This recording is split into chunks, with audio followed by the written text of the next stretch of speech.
தீராத வினைகளையும் தீர்க்கும் கோளறு பதிகம் உருவான கதை.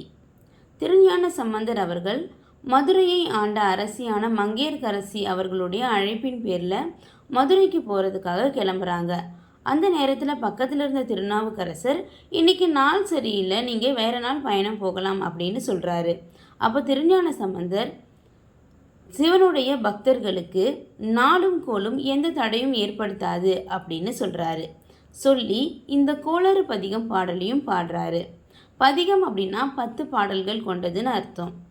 11 பாடல்கள் இதில் அமைஞ்சிருக்கு. அந்த ஒரு பாடல் கோளறு பதிகம் பாடுபவர்களுக்கு ஏற்படக்கூடிய நன்மைகளை பற்றி விளக்கி இருக்கு.